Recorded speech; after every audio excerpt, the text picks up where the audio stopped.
What is up, locker heads?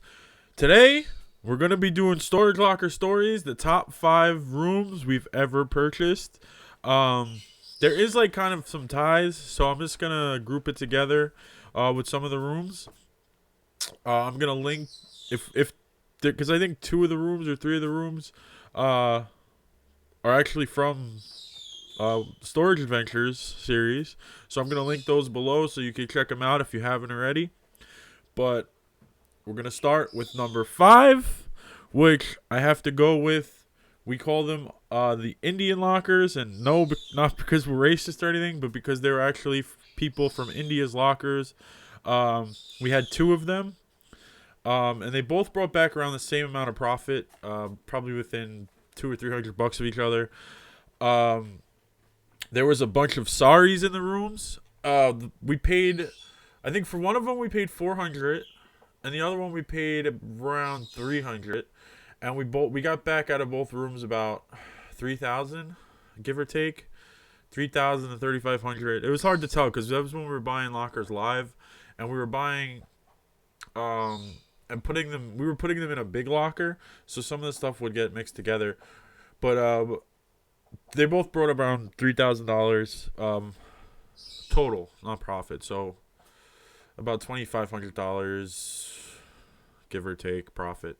But we bought one of them on Jamaica Avenue in Queens, and one of them, what was it? On Cooper Avenue in Queens, and both of them were at Stop and Stores, I believe.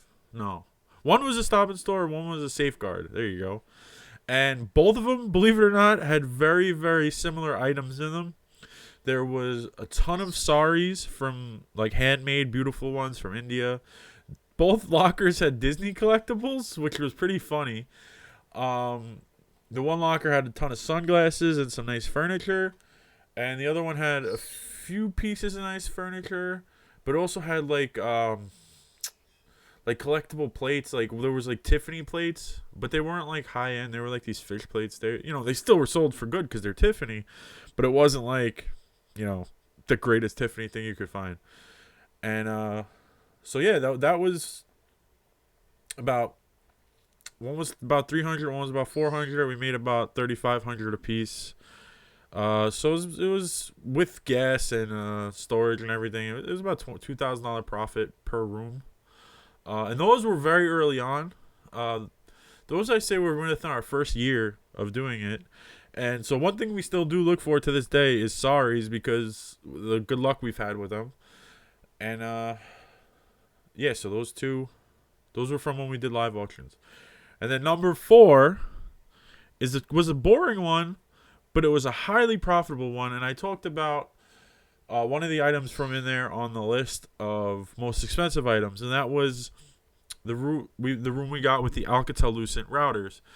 And this was in Flatlands Avenue in Brooklyn, and we paid $80 for the room, and there was 4 Alcatel-Lucent routers, all worth, I think we sold each one for $650 a piece, if I remember correctly. And there was also an Xbox, like the original Xbox, with about 100 games. And also, there was a bunch of wire that we ended up bringing back. And this was when wire was at its highest. We didn't strip the wire, though, because it was like the thinner wire. But there was like 3 or 4 complete, like, full rolls of it. So we ended up getting, I don't remember what we got for that. Was so long ago. But we got, a few bucks more for that. I think we almost got exactly what we paid for the room, but like we got like $60 or $70, something like that, in that range for the scrap wire. And that room, though, it wasn't the most profitable, but considering it was only $80 and we sold everything very easily, it was definitely one of my top 5 easily. Like, in the top 5, it's not going to be about profit margins, because, like, the Indian rooms took a longer time to sell everything. With this room, we sold it like that. It was very easy to sell. And then number 3 is going to be our first room that we paid $25 for, and Well, I'm gonna mix it with both rooms, like the first and the second, because we paid $25 and $200, and we ended up making $4,000 in our first month, and then I think overall we made I don't remember exactly.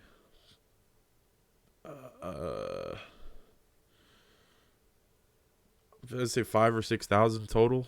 There was like an extra $1 or $2,000, but that was a great way to kick off our career. That was definitely one of the most memorable rooms we've ever had. We still talk about it to this day because that's how we got our start.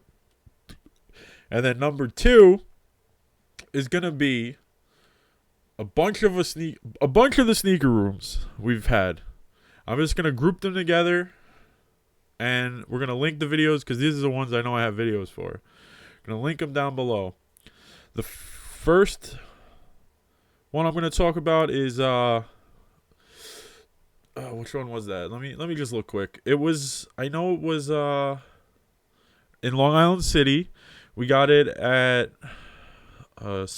Access Self Storage, and it was episode 3, I believe, but I could be wrong. Let me double check.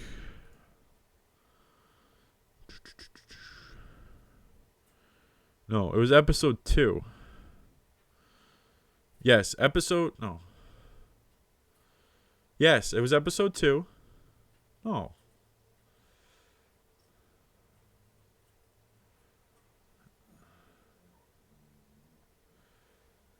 No, it was episode 2.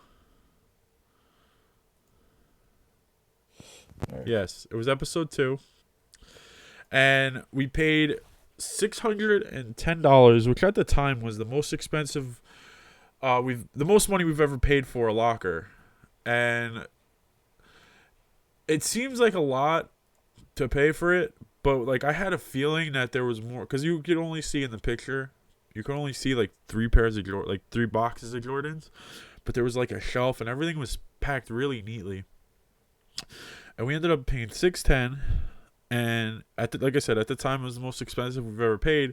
But in the first day when we came back, well, actually it was the second day, because the first day we just wanted to get everything written down and whatever.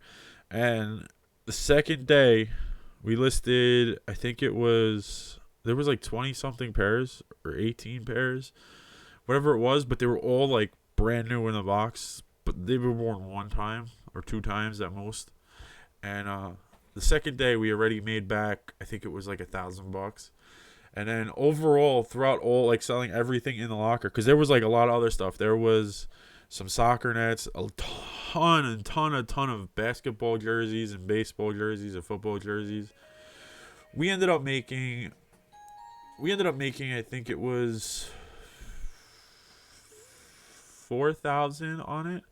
And then we went to the flea market, because we hadn't been to the flea market because it was winter, so there was no outdoor flea market. We don't like to do the indoor one, so we had I think it was like 4,000, and then at the flea market we made another, I think it was 400, but we did it twice, so it was like $800 extra on top of that.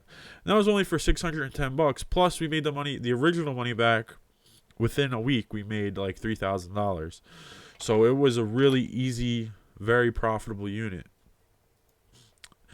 And then to go with that one, another sneaker one was, which episode? Let me just get it, because I want to give you guys episode 13. Definitely goes with it. We paid $60 for that unit, and there was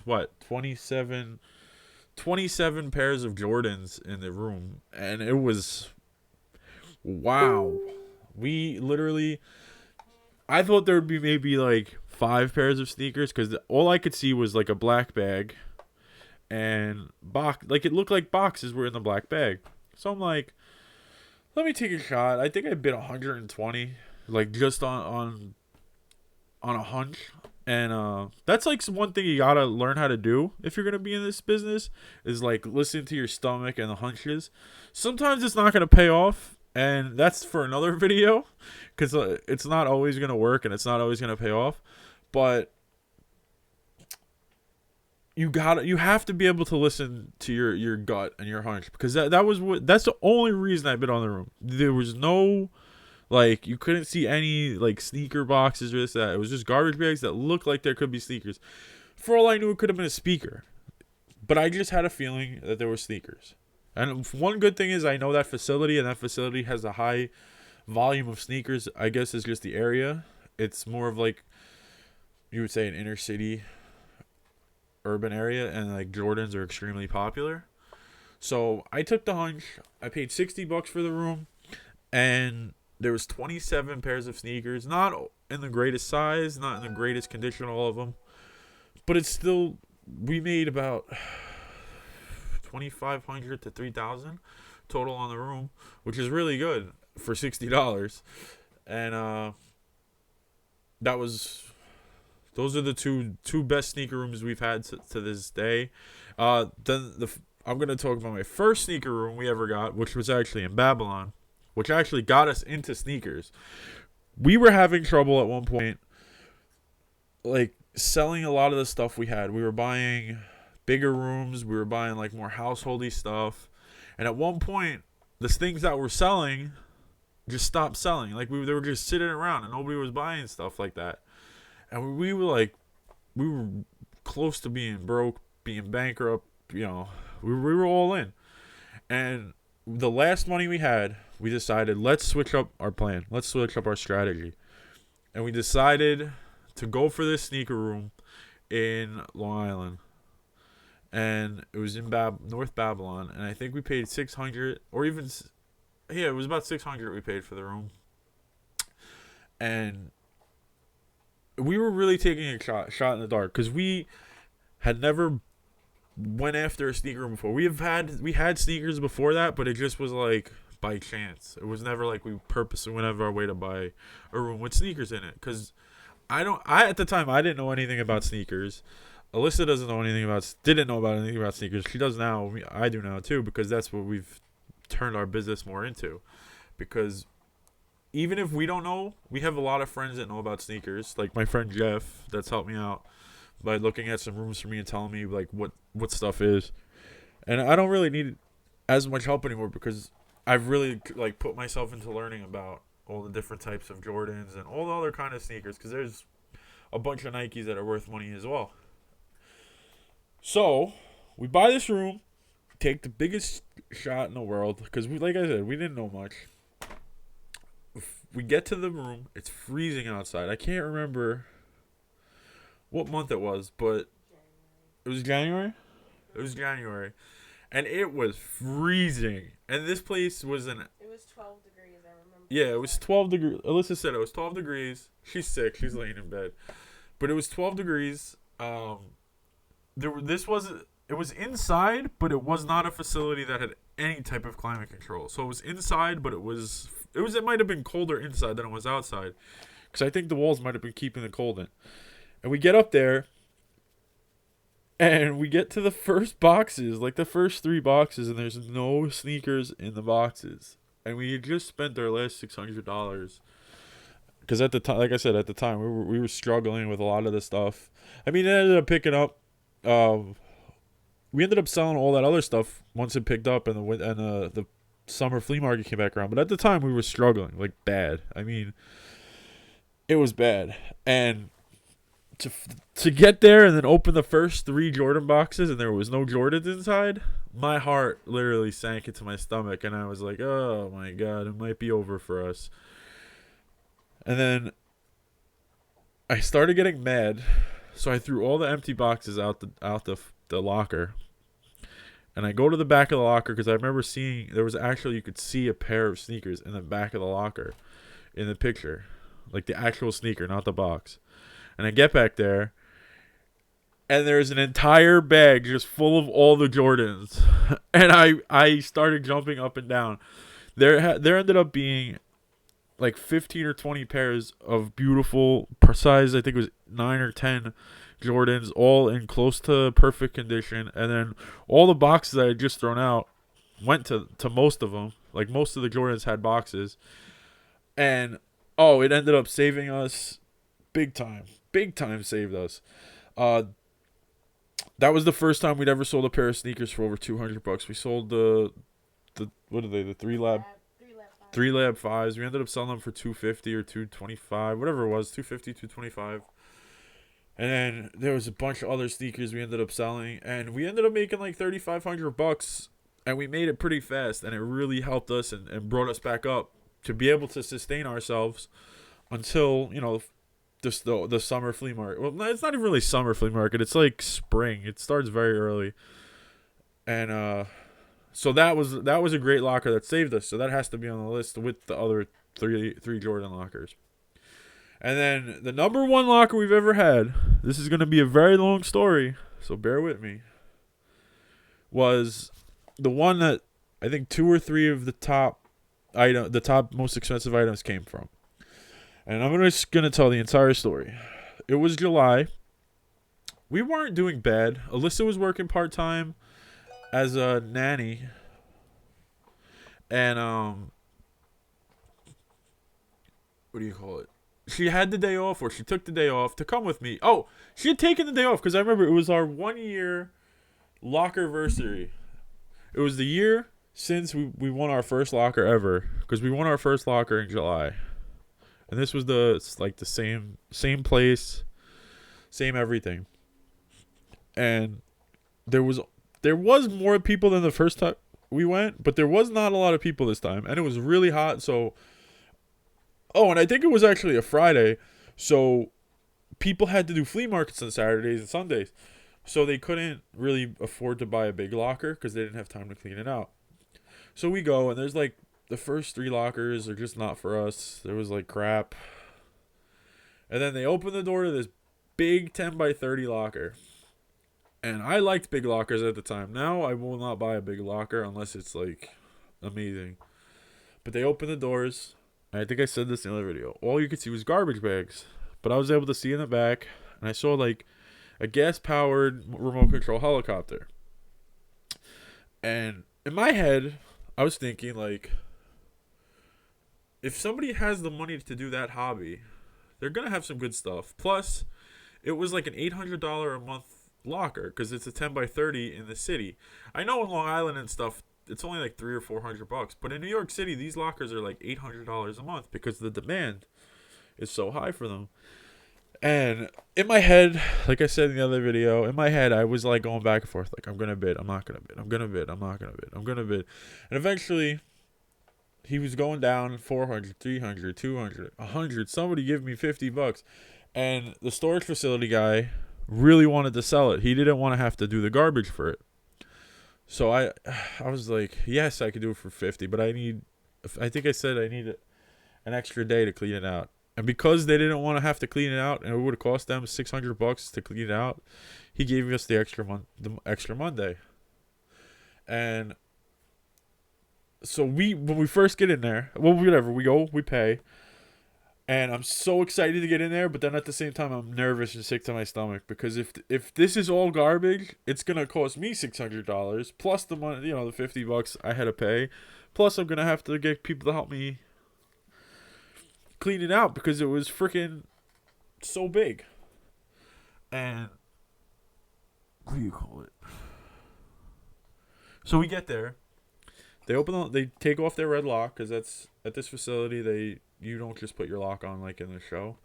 They actually put on a lock until you pay. So they take off their red lock, and I was friends with the guy because we had a locker in there. So I was friends with the guy who took it off, and he's like, "Let me just see some of this shit in here." And I was like, "All right." So we open the door. I go through the first bag, and all that was in there was old like hard drives for computers. And I knew I could get money for scrap from them, so I wasn't completely disappointed, but I had no faith that they worked, and I was right. They ended up not working. Because if they were working, it would have been like $1,000 bag of CPUs, because they were all, I looked up the model numbers, and they were all like $20, $30 a piece, and there was so many of them. We had like 4 or 5 full bags of them, but we ended up having to scrap them all. I tested out I had a bunch of them tested by my friend, and none of them worked, so we ended up scrapping them. And then, but that kind of, I was like kind of sick because I'm like, yeah, that's gonna be decent money, but for all that money and work, this is gonna be. So then the next bag was like some old computer parts. I was like, oh. Then the next bag was like speakers or some shit. And I was like getting really, really, really worried. And I'm like, oh. But then my friend Trevor was actually with us and Alyssa was with us. And I can't remember which one, but one of them was picking up a bag and putting it on top of, because we were bringing the stuff to my locker, because I had a 10 by, what was it, 10 by 15 that I rent for myself, like to work out of. Because at the time I was buying big lockers and selling a lot of furniture from it. And one of them, I can't remember which one, but it was either Alyssa or Trevor, was putting the bag on the box, because we had like a big box we were able to just fill up. And the bag opened, and like all these pens flew out. And I was like looking down, like, oh shit, that's a Mont Blanc. Oh shit, another Mont Blanc. I was like, uh-oh, this room's already worth it. And then the third Mont Blanc I saw. And then I saw the Visconti pen, which we ended up selling for $1,600. But at the time, I had no idea. So I'm like, oh, this is definitely at least a $300 pen. And then another bag ripped open.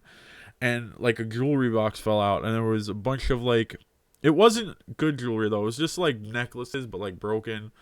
Stuff like that. But it ended up being a few $100 worth of scrap. So what we ended up doing was we rented another room just to put all this stuff in around the corner. I remember after we sold the gold, because after the gold came out, we looked through a few more things, and we ended up renting a room around the corner. So it was close. So because my room was like all the way on the other side of the facility, and it was just insane. So I rented a room. I think it was a 10 by 20, because I knew I at least had money for that. And then once you have two bags like that you find gold and pens that are worth a few $1,000 in, you're like, yeah, I got to go through everything. So at that point, I wasn't worried about, spending the extra money for another room. And so then, because the auction was later in the day, so we ended up getting all the stuff we knew, like the gold and the pens, and there was a few other like little things, and we brought it home, and it was like a bunch of silver. So then we went back the next day, and Alyssa wasn't with me this day because she was, because that was a Friday and a Saturday. And then we're going through the stuff, and we find a BMW. It was a Mercedes car cover. We ended up selling that for I don't remember, $100, something like that. Then there was like a high-end multimeter. There was like 2 or 3 oscilloscopes. There was all this like different type of electronics. There was an electronic chess set from, I think it was like the 80s or the 90s, that we ended up selling for like $250, even though it was broken and it looked like it got ran over by a car. I think if it would have been working though, it was like a $600 one. And there was like sterling silver cups and stuff. There's just so much stuff. And then we get it all. What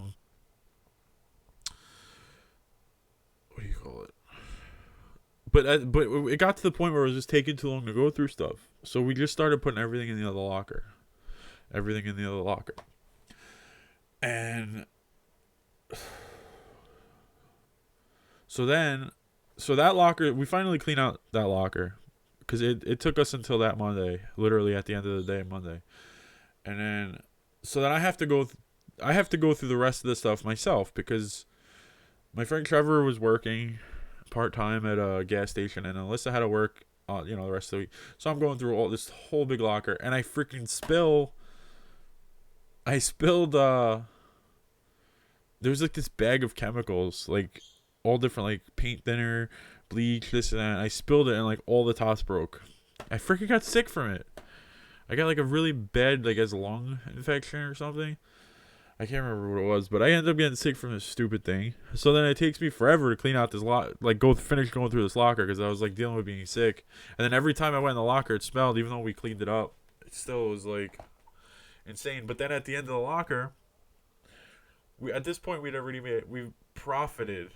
After like the locker bills, we profited 10,000 because that's factoring in the cost of, because we did have to go to the dump with some of the stuff. We did have to rent the locker for a few months, but at this point we were profited $10,000, and then we find the sock full of gold and Alyssa's engagement ring in the one jacket pocket, and at that point it ended up being, I think, $14,800 profit on a $50 room. But it was insanity. There was like a mouse that was living in the old unit that we had. What did we name him? Larry the mouse was living in the blue area rug, and it was pretty gross.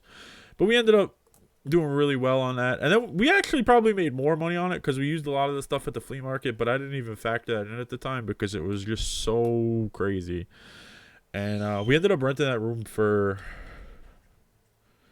good 5 or 6 months, so our profit margin would have been better if we could have got through it faster. But like I said, once I spilled those things, it really hurt my lungs, and I kept getting like colds and stuff.